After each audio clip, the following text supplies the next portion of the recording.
Hello my dear friends, जैसा कि हम पढ़ रहे थे simple basics of graphical representation of motion, जिसमें हमने पिछले लेक्चर में देखा था distance time graph and velocity time graph. हम सिंपल से बेसिक देख रहे हैं बेटा। इसमें आज हम देखेंगे एक्सेलरेशन टाइम ग्राफ कहता क्या है और न्यूमेरिकल में कहाँ काम आता है। अब ये देखिए बेटा, जो इस एक्सेलरेशन टाइम ग्राफ का जो इम्पोर्टेंट पॉइंट है वो है कि एरिया अंडर 80, ए का मतलब एक्सेलरेशन, टी का मतलब time, area under 80 graph represents change in velocity. तब ये देखिए भाई, अगर मैं u को इनिशियल वेलोसिटी मान लूँ और v को फाइनल वेलोसिटी मान लूँ बेटा, तो चेंज इन वेलोसिटी क्या हो जाएगा, v माइनस यू। तो ये जो चेंज इन वेलोसिटी है 80 ग्राफ से कैसे निकालेंगे, by calculating area under 80 graph, that is the simple basic of acceleration time graph. अब हम देखेंगे बेटा इस बेसिक को यूज कैसे करें। तो ये देखिए बेटा कि ये हमारे पास एक ग्राफ दे रखा है, वाई एक्सिस पे एक्सेलरेशन है, एक्स एक्सिस पे टाइम है। एक्स एक्सिस पे टाइम क्यों है, क्योंकि बेटा टाइम इंडिपेंडेंट वेरिएबल है और जो एक्सेलरेशन है दैट इज़ डिपेंडेंट वेरिएबल, और ये टाइम के ऊपर डिपेंड करता है एक्सेलरेशन। अब ये देखिए भाई, अब हमारे पास क्वेश्चन में क्या पूछा है कि from acceleration time graph find velocity of object at t is equal to 20 seconds if object start from rest at t is equal to 0 second. तो बेटा ये कह रहा है कि इस ग्राफ से आपको जब टाइम 20 सेकेंड, देखिए यहाँ पे जब टाइम 20 सेकेंड हो जाए तो आपको बताना है, एक्सेलरेशन तो इधर आ जाएगा ऑब्जेक्ट का, तो आपको इस ऑब्जेक्ट की वेलोसिटी बतानी है। तो ये देखिए भाई, सीधा सा बेसिक था, जब भी एक्सेलरेशन टाइम ग्राफ से आपसे वेलोसिटी पूछी जाए तो आप यही बेसिक लगाओगे, area under 80 graph is equal to change in velocity. Change in velocity मतलब v minus u, v is final velocity, u is initial velocity. अब ये कह रहा है कि जो ऑब्जेक्ट जो स्टार्ट किया वो रेस्ट से किया, तो रेस्ट से तो मतलब इनिशियल वेलोसिटी कितनी हो गई, 0, तो u क्या हो गया, 0। अब ये पूछा है velocity at t is equal to 20 second कितनी हो जाएगी, वो हमने v मानी है, that is our final velocity. तो ये जो राइट हैंड साइड है ये रिड्यूस होके हो गई बेटा v माइनस 0 मतलब v। अब इधर देखिए एरिया अंडर 80 ग्राफ, तो ग्राफ जो ये स्ट्रेट लाइन है इसके अंडर जो एरिया होगा वो कौन सा होगा बेटा, ये जो मैं शेडेड जो पोर्शन बना रहा हूँ ये एरिया है, इस एरिया अंडर 80 ग्राफ। अब ये देखिए भाई, ये जो एरिया है ये ट्रायंगुलर शेप में है, तो जो ट्रायंगल का जो एरिया होता है वो क्या होता है, half base into height. Base कितना है भाई, यहाँ से यहाँ तक 20, हाइट कितना है, यहाँ से यहाँ तक 20, तो half into base into height, तो ये 10 मल्टीप्लाई 20, तो यहाँ पे जो राइट हैंड साइड में हमारा v था वो कितना आ गया, 200 metre per second, that is our answer. अब देखिए बेटा आगे जो हमने अब देखा, बेसिक देखा ग्राफिकल रिप्रेजेंटेशन ऑफ मोशन में, हमने बिल्कुल बेसिक पॉइंट्स देखे। अब हम देखेंगे एक इक्वेशन ऑफ मोशंस के बारे में। अब ये देखिए इक्वेशन ऑफ मोशंस होती क्या है, पहले ये समझिए। इक्वेशन ऑफ मोशन से समझने से पहले देखिए दो चीज़ों से बना इक्वेशन और मोशन। तो पहले आप ये समझिए मोशन क्या होती है। Motion is state of change in position of an object over time. और जैसे टाइम पास हो, मान लीजिए ये ऑब्जेक्ट इधर है और जैसे ही टाइम पास हो तो ये ऑब्जेक्ट इधर आ जाए, तो ये देखिए पहले इसकी पोजीशन ये थी और दूसरी पोजीशन ये थी। जो ये state of change in position है ना, तो इसका मतलब हमारे पास ऑब्जेक्ट क्या किस में हुआ, मोशन में हुआ। अच्छा भाई, अब ये देखिए कि ये जो मोशन होती है इसको हम डिस्क्राइब कैसे करते हैं, तो it is describe in terms of displacement, distance, velocity, acceleration, time and speed. अब ये जो चीज़ें हैं displacement, distance, velocity, acceleration, time and speed, इन सभी की फॉर्म में हम एक ऑब्जेक्ट की जो state of change in position है उसको हम डिस्क्राइब करते हैं। इन अदर वर्ड्स हम ऑब्जेक्ट की मोशन को डिस्क्राइब करने के लिए इन फिजिकल क्वांटिटीज़ की हेल्प लेते हैं। अब ये देखिए भाई, अब ये जो रिलेशन है ना, इन्हीं फिजिकल क्वांटिटीज़ के बीच में जो रिलेशन होगा ना, उसी को हम इक्वेशन ऑफ मोशन कहते हैं। तो देखिए बेटा, the relation between these quantities, कौन सी quantities, displacement, distance, velocity, acceleration, time और speed, is known as equation of motion.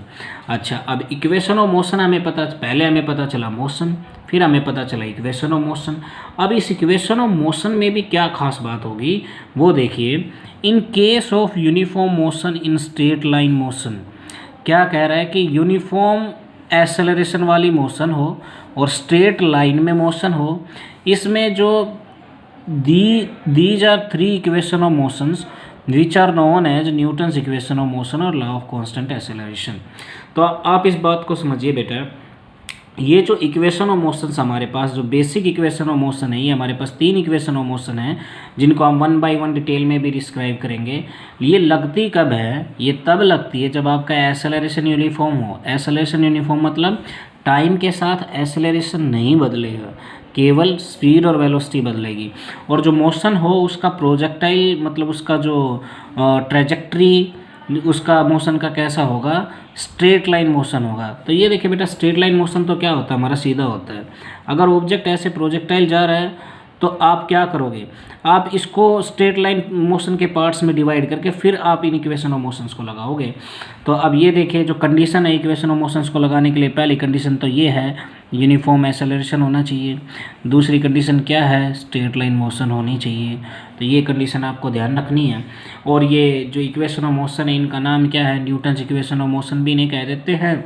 और क्योंकि जो एक्सेलरेशन है वो यूनिफॉर्म मतलब कांस्टेंट रहता है, तो इसलिए लॉ ऑफ कांस्टेंट एक्सेलरेशन भी कह देते हैं। अब जो पहली इक्वेशन ऑफ मोशन है, पहली कहो या फिर आप simply equation of motion you can say, generally इसको Newton's first equation of motion बोलते हैं। v is equal to u plus a t. यहाँ पे v हमारी final velocity, u initial velocity, a acceleration, t time. ये जो हमारी v square is equal to u square plus 2as, इसको हम generally Newton's third equation of motion बोलते हैं।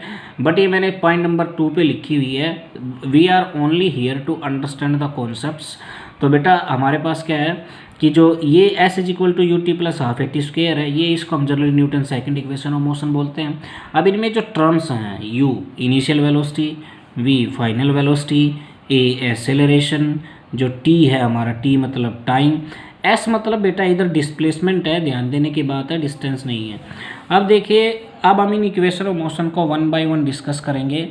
आज के लेक्चर में हम जो देखेंगे बेटा वो Newton's first equation of motion है।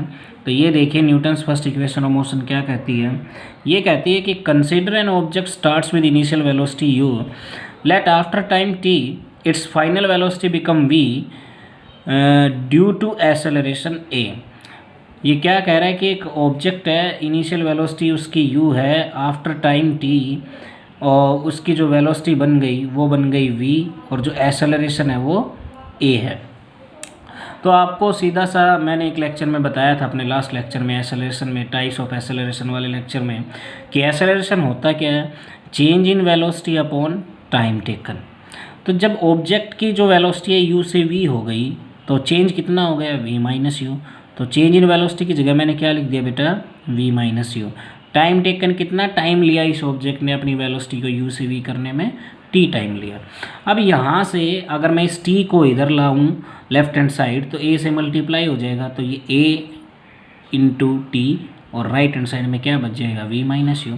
तो यहाँ से v क्या आ जाएगा, v is equal to u plus a t. This is our Newton's first equation of motion और our first law of constant acceleration. अब इसमें आपको टर्म्स पता होनी चाहिए, u क्या है, v क्या है, a क्या है, t क्या है। अब ये देखिए, अब इसको और अच्छी तरह से इस बेसिक को समझने के लिए हम एक न्यूमेरिकल देख लेते हैं, बिल्कुल बेसिक न्यूमेरिकल। एक car moving with acceleration 2 metre per second square attains speed of 10 metre per second in 2 seconds, what is initial speed of car. ये कह रहा है कि हमारे पास एक कार थी, वो एक्सेलरेट कर रही है 2 मीटर पर सेकेंड स्क्वायर से, तो आपको a दे दिया। अब ये attain speed of 10 metre per second in 2 second, तो t आपको 2 सेकेंड दे दिया। और इतनी स्पीड वो अटेन कर लेती है आफ्टर 2 सेकेंड, तो ये आपको v दे दिया।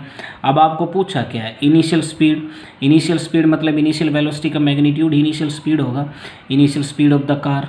तो मतलब आपसे पूछा है u। तो आप सबसे पहले आप अपनी फर्स्ट इक्वेशन लिखोगे, जो क्वांटिटी दे रखी है वो दे रखी a 2 metre per second square, t 2 second and v 10 metre per second. आपको जो निकालना है वो u निकालना है। हम वैल्यूज सब्सटीट्यूट कर देंगे। वैल्यूज सब्सटीट्यूट करने के बाद v हमारा कितना है बेटा, v हमारा है 10 मीटर पर सेकंड, तो हमने इधर 10 पुट कर दिया। u हमें निकालना है, प्लस का साइन है। a हमारे पास कितना है 2 मीटर पर सेकंड, t हमारे पास कितना है 2 मीटर पर सेकंड, यहाँ पे 4, इधर u इधर 10, तो यहाँ से u कितना आ जाएगा 6 metre per second. Thank you बेटा।